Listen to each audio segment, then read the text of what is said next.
Greetings.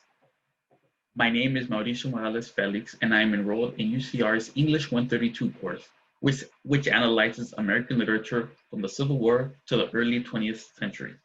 At the beginning of our course, we read Rebecca Harding Davis's 1861 short story, Life in the Iron Mills, and we engaged in the conversation of the socioeconomic issues of 19th century America.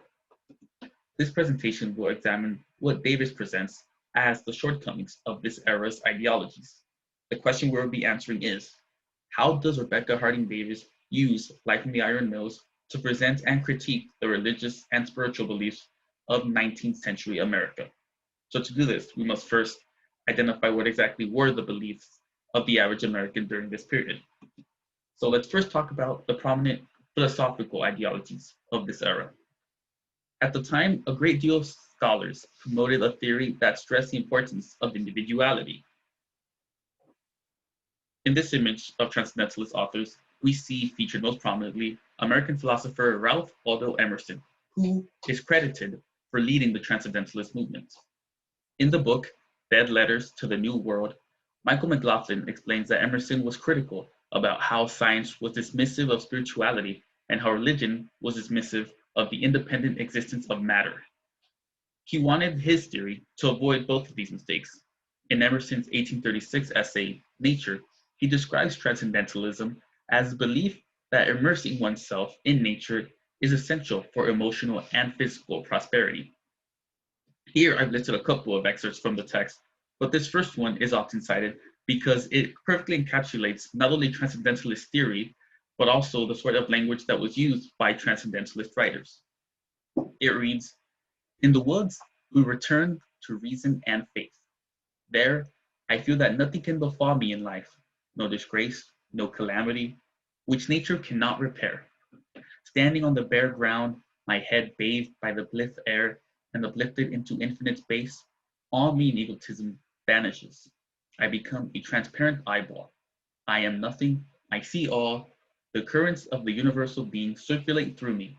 I am part or particle of God." So these were the beliefs of the American transcendentalists. They claimed to put a little value on social constructs like class and wealth. They encouraged others to absolve themselves of worldly problems by becoming one with nature.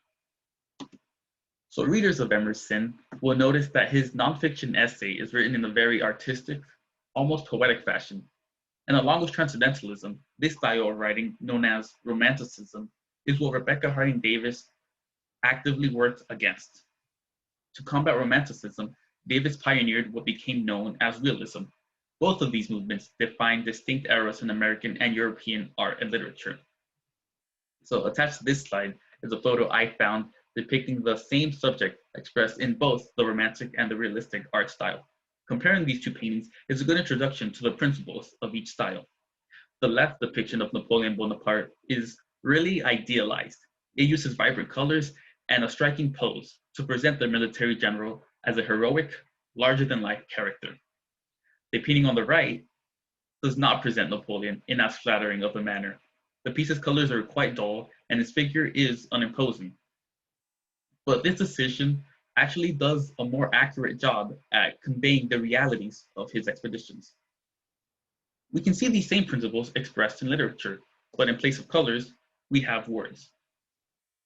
In Life in the Iron Mills, Rebecca Harding Davis captures a city of industry from the perspective that highlights the suppressive state it is in. In an article published by the University of Illinois Press, literary scholar Sharon M. Harris writes about how Davis goes about presenting the differences between realism and romanticism. Harris explains that the novel was written in a very somber tone that a 19th century audience had rarely been exposed to. I quote Harris when I say that Life in the Iron Mills was observed by all literary scholars as being grimly realistic and pioneering.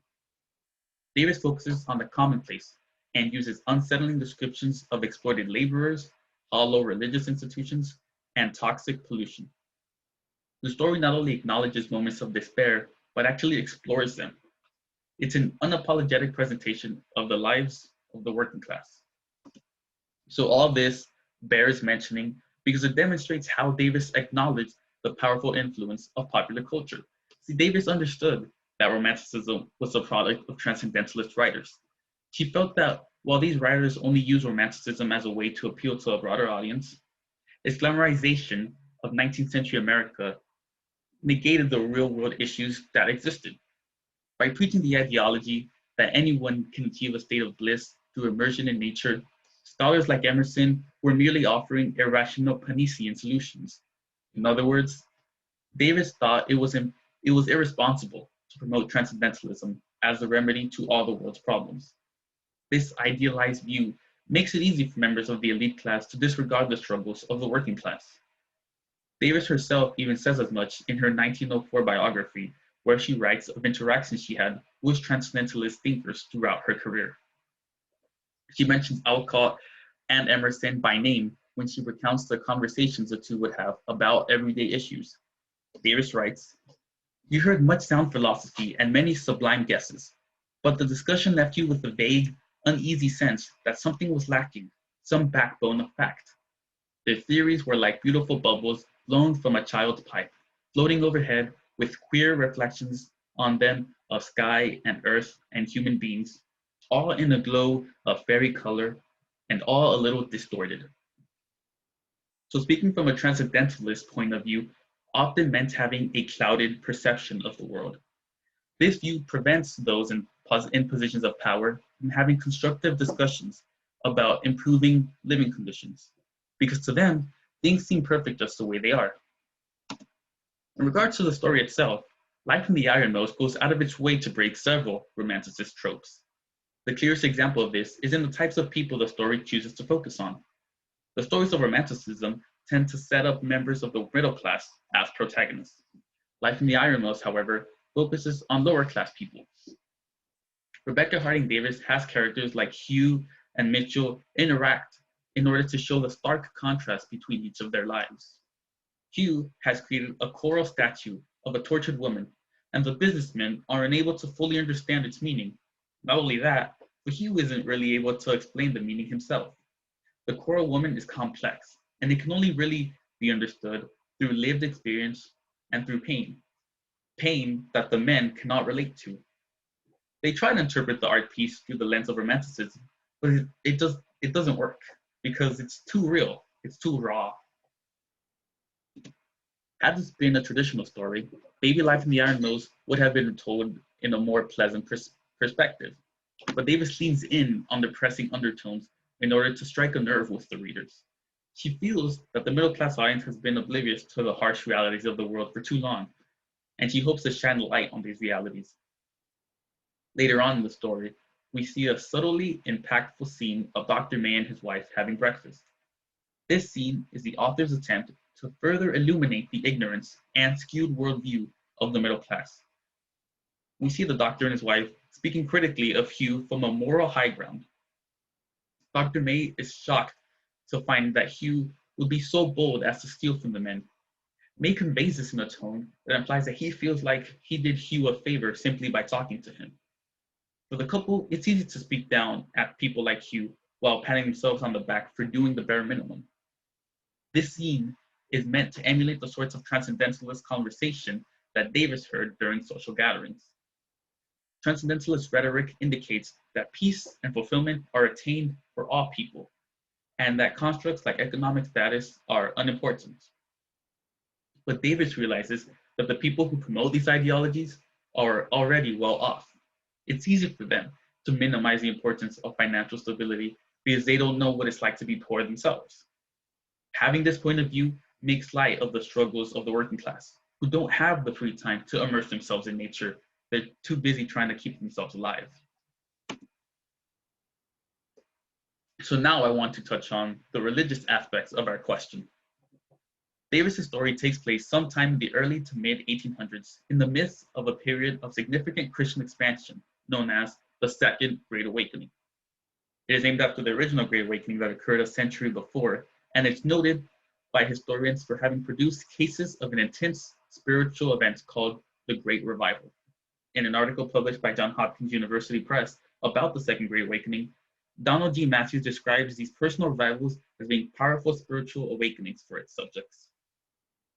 Matthews goes on to explain that these events were so impactful that it made this Great Awakening distinct from its predecessor. He writes, quote, "Whereas the first Great Awakening demanded a rethinking of church authority, the Second Awakening was most noticeable in the undeniable quantitative fact that the Methodist and the Baptist sects were not reconstructing church life so much as expanding it. They were recruiting new Christians by the tens and thousands." End quote. So here we see that the goal of this Protestant movement was expansion. They attracted new Christians through passionate sermons and promises of out-of-body experiences. But these tactics made the church lose sight of their cause. As a result, Christian institutions felt shallow and unreliable. This is why Davis critiques the church. A biography published in 2018 explains that Rebecca Harding Davis was in fact a Christian. She came from a religious family and had a strong faith in the teachings of Christianity. This faith is what made her so critical of the way these teachings were being presented to the masses. Davis observes a generational decline in the veneration for Christianity. She attributes this to a failure by the Reform ministry in making meaningful connections with the average person. She felt that the church was not doing enough for their community and was not invested in preaching in a more attainable, concrete way. Davis is very direct when she criticizes the church in her story. This is why her piece was edited in its original publication. She uses her characters to poke holes in Christian practices. When Hugh walks past the church, he's unable to understand the sermon. Just like how the businessman couldn't comprehend the poor woman because they lacked the lived experience of poverty, Hugh couldn't relate to the teachings of Christianity because he lacked the hope necessary for faith. Davis seems keen on pointing out that it is the church who has failed Hugh in this case. The Christian reformer is failing to connect with the working class because, as Davis points out, the preacher himself has never been hungry nor poor. He speaks with the grandeur and elegance that can be seen in Romanticism. Doing this excludes lower class churchgoers from connecting with the service. Instead, Davis seems more supportive of Christian enthusiast groups like the Quakers. He appreciated the Quakers for making real significant impacts on communities through acts of charity. In his book, The Quakers in America, Thomas D. Ham states that, quote, "Their goal is for all members to find acceptance, loving care, and opportunity for service," end quote. The Quakers put less emphasis on preaching at an altar and more on helping the less fortunate. Davis feels that this is a more appropriate way to show obedience to the will of God. Rebecca Harding Davis incorporates a strong endorsement of Quakers in her story. When setting the scene, she mentions how reformers have attempted to help those living in poverty only to come out feeling outraged and hardened.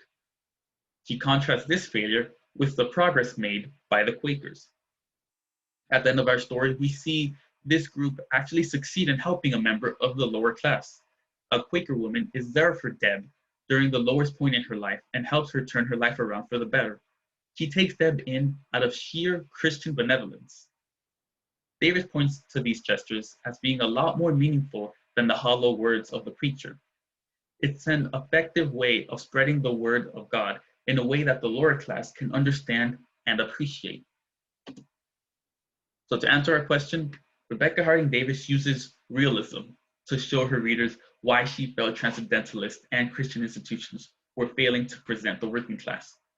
By using this unconventional form of storytelling, she is able to convey how inhumane the lower class lived and how irresponsible it was for the middle class to go without addressing it for so long.